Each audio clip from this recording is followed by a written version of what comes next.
সেই দিন বিকেলে খুব বৃষ্টি হচ্ছিল, তাই মনটা খুব ম্যাগি ম্যাগি করছিল। তো hello family, welcome to my channel. আমি সঞ্চারী চলে এসেছি একটা নতুন ভিডিও নিয়ে। তো আজকে আমরা বানাবো ম্যাগি। তো ম্যাগি বানাতে আমরা সবাই নর্মালি অনেক ধরনের ম্যাগি খেয়েছি, তো আমরা আজকে স্যুপ ম্যাগি। ফার্স্টে ম্যাগি বানানোর জন্য আমরা আগে ভেজিসগুলোকে কেটে নেবো। তো ভেজিসের মধ্যে আমরা নিয়েছি গাজর, পেঁয়াজ, টমেটো, রসুন আর আদা। তো ফার্স্টে আমি গাজরকে কুচি কুচি করে কেটে নিয়েছি। তারপর আমরা টমেটোকে আবার ছোট ছোট পিস করে আমরা কেটে নেব। ঠিক যেমন আমরা গাজরকে ছোট ছোট করে কেটেছি, তো তেমনই আমরা টমেটোটাকেও কেটে নেব। তার সেম করে আমরা পেঁয়াজটাকেও কেটে নেব। তো দেখতে থাকো পেঁয়াজটা কাটছি।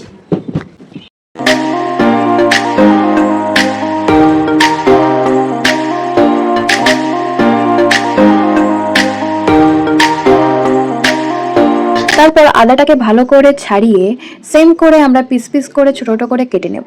কাটা হয়ে গেলে আমরা আবার রসুনের খোসাটা ঠিকঠাক করে ছাড়িয়ে আবার ওটাকেও ছোট ছোট করে আমরা কেটে নেব।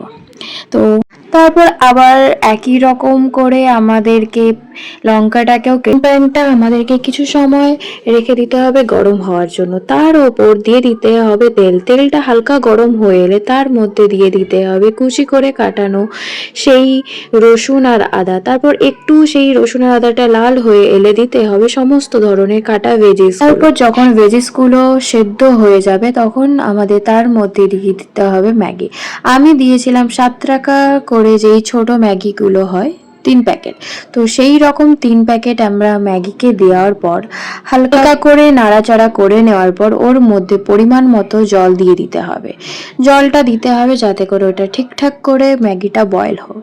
তারপর ম্যাগি মশলা দিয়ে ওটাকে আরো একটু ভালো করে বয়েল করে নিতে হবে। আর যখন এইভাবে গাঢ় হয়ে আসবে তখন সার্ভ করতে হবে একটা প্লেটের মধ্যে। একটা প্লেটের মধ্যে পুরোই ম্যাগিটাকে ঢেলে নিয়ে তার উপরে যদি চাও একটু হালকা করে কুচি করে পেঁয়াজ আর এটা ডিম দিয়েও বানাতে পারো। ম্যাগিটা গরম আছে যদিও।